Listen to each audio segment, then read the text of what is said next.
नमस्कार। मैं वीना वर्मा हमारे यूट्यूब चैनल एस्ट्रो वीना पर आपका हार्दिक स्वागत करती हूँ। धन्यवाद देती हूँ जुड़े रहने के लिए। आज मैं आपके साथ जो चर्चा कर रही हूँ वो बहुत महत्वपूर्ण है।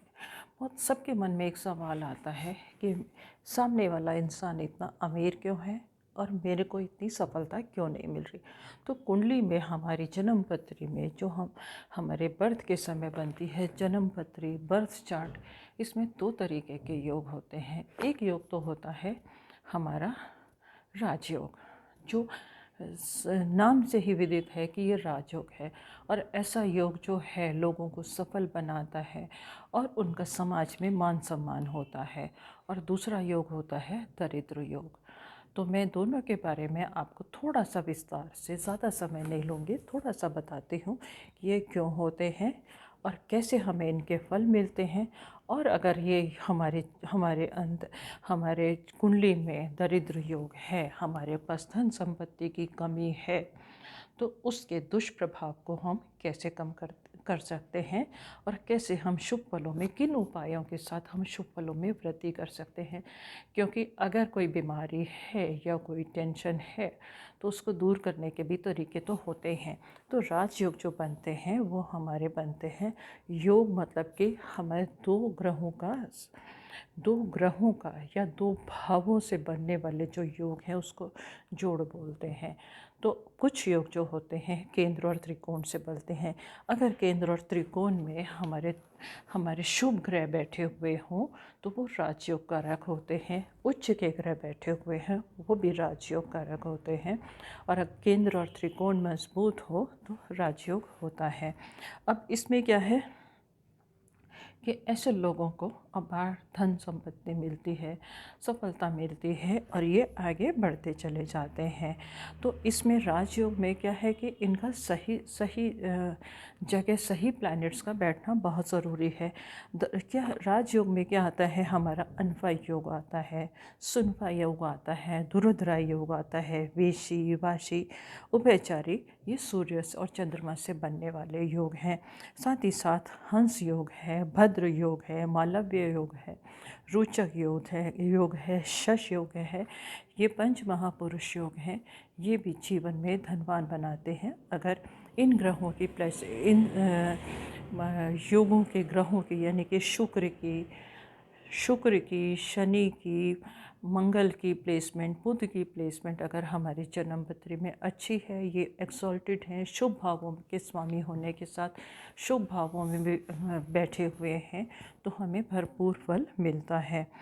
और कभी कभी चंद्र गुरु से बनने वाला गज केसरी योग है। नाम से ही है कि ऐसा इंसान जो है बहुत उन्नति करता है और उसका मान सम्मान बनता है और राजा के समान उसका व्यक्तित्व होता है। मंगल का महालक्ष्मी योग होता है। चंद्र मंगल से बनने वाले महालक्ष्मी योग में ऐसे जातक कभी भी धन की कोई कमी नहीं रहती। माँ लक्ष्मी की इनके ऊपर ऐसी कृपा रहती है कि इनका जीवन जो है वो सुखमय होता है। थोड़े से प्रयासों से इनको सफलता मिलती है और जिस काम में भी ये हाथ डालते हैं ये सफल होते चले जाते हैं। अकेला गुरु भी राजयोग कारक हो जाता है। अगर अपनी राशि में बैठा हो तो ऐसा जातक बहुत ज़्यादा सफल हो। शुभ भावों में बैठा हो ऐसा जातक बहुत सफल होता है। एग्जॉल्टेड होकर शुभ भावों में बैठ जाए तो भी ऐसे जातक को सफल होने से कोई नहीं रोक सकता, क्योंकि जिसके ऊपर गुरु की कृपा हो जाती है वो तो इंसान आगे बढ़ता ही चला जाता है। तो गुरु से बनने वाले योग भी हमें बहुत सफलता देते हैं। परंतु अगर हम दूसरी तरफ जाएं और देखें दरिद्र योग में, तो दरिद्र योग में क्या होता है कि क्या कहते हैं, दरिद्र योग में केमद्रुम योग बनता है, यानी कि चंद्रमा के आगे पीछे कोई प्लैनेट ना हो या उसे किसी की सपोर्ट ना हो। अब ये इतना सॉफ्ट प्लैनेट है कि इसको किसी ना किसी की सपोर्ट की ज़रूरत है। अगर ये इसको सपोर्ट नहीं मिलती तो डेफिनेटली हमारा जो जीवन है अव्यवस्थित हो जाता है। हमारे डिसीज़न गलत हो जाते हैं और जब हमारे डिसीज़न गलत हो जाएंगे तो कहीं ना कहीं हमारे जीवन में धन की कमी रहती है। सूर्य भी राजा है। तो यहाँ पर भी इसको सपोर्ट मिलना बहुत ज़रूरी है। अगर सूर्य के आसपास कोई ग्रह नहीं है और इसको सपोर्ट नहीं मिलती तो भी जीवन जो है प्रयासों में निकल जाता है और मेहनत करते रहते हैं और हमें शुभ परिणाम नहीं मिलते। साथ ही साथ क्या है कि राजभांग योग भी बन जाता है। अगर सूर्य के साथ में कोई भी एविल प्लैनेट आ जाए तो हमारा जो भी हमें शुभ परिणाम मिलने वाले होते हैं वो ख़त्म हो जाते हैं। और साथ ही साथ क्या होता है, गुरु चांडाल योग भी बन जाता है। गुरु के साथ में अगर राहु आ जाए तो गुरु के शुभ फलों में कमी आ जाती है और हमारे जीवन में परेशानियां आ जाती हैं। ऐसा इंसान का जो जीवन है वो सात्विक नहीं रहता। शनि की स्थिति अगर सही ना हो तब भी हमारा जो जीवन है वो काफ़ी अस्त व्यस्त हो जाता है। अब क्या होता है कि राहु और केतु से अगर इनका सूर्य और चंद्रमा से कहीं भी मिलन हो जाता है या उनके साथ में बैठ जाते हैं तो ये ग्रहण योग का कारक होते हैं। अब ग्रहण योग में तो आप समझ ही सकते हैं कि सूर्य को ग्रहण जब लग जाता है तो शुभ कार्य वर्जित हो जाते हैं, उसकी रश्मियाँ हमारे ऊपर नहीं आ सकती और नहीं आ पाती और सूर्य जो है वो पूरे काम नहीं कर पाता, कहीं ना कहीं उसकी तेजस्विता में कमी आ जाती है। यही काम होता है चंद्रमा के साथ। चंद्रमा को अगर ग्रहण योग लग गया तो हमारे जीवन में मिलने वाली जितनी भी सुख सुविधाएं हैं वो ऑटोमेटिकली कम होती चली जाती हैं। तो इनके लिए क्या है, कालसर्प योग भी होता है। अब कालसर्प योग में क्या होता है कि राहु और केतु के एक तरफ जब सारे प्लैनेट्स आ जाते हैं तो कालसर्प के योग का निर्माण हो जाता है।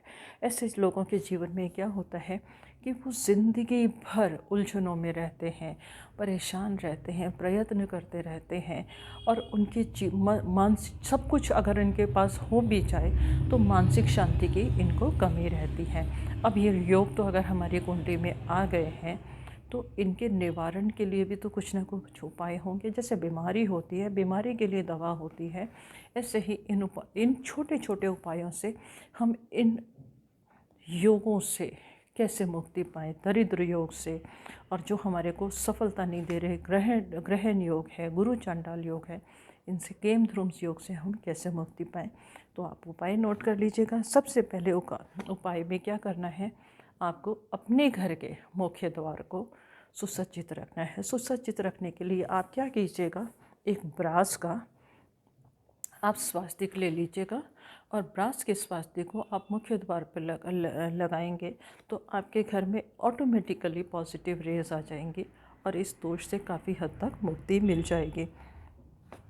और हम अपने घर में, अपने ही जीवन में अगर हम छोटी छोटी चीज़ों का ध्यान रखें, छोटी छोटी चीज़ों का यानी कि अपने माता पिता का सम्मान करें। माता पिता का सम्मान करने से हमारा जो सूर्य और चंद्र मजबूत हो जाता है और सूर्य चंद्र अगर मजबूत हो जाता है तो इससे अगर कोई दुर्योग बन रहा है, दरिद्र योग बन रहा है, ग्रहण योग बन रहा है तो हमें ऑटोमेटिकली मुक्ति मिल जाती है। और हमारे को जीवन साथी का सम्मान भी करना चाहिए।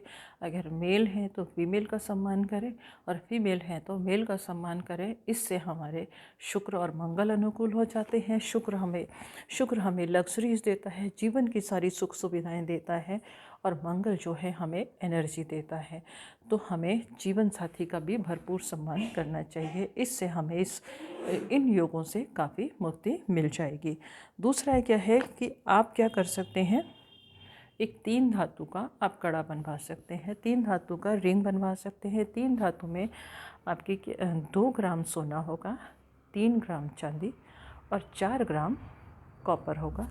इसका आप एक धातु का एक रिंग बनवाइएगा और इसको आप मिडिल फिंगर में पहनेंगे तो काफ़ी सारे दोषों से मुक्ति मिल जाएगी। और जो ज़्यादा पैसा खर्च कर सकते हैं इसी रेशियो में आप कड़ा बनवा के भी पहन सकते हैं।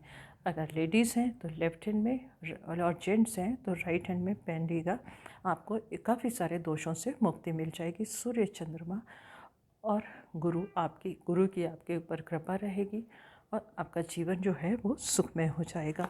आप गजेंद्र मोक्ष का पाठ कर सकते हैं। गजेंद्र मोक्ष का पाठ करने से भी आपके ऊपर आने वाली विपत्तियां जो हैं वो ऑटोमेटिकली ख़त्म हो जाएंगी।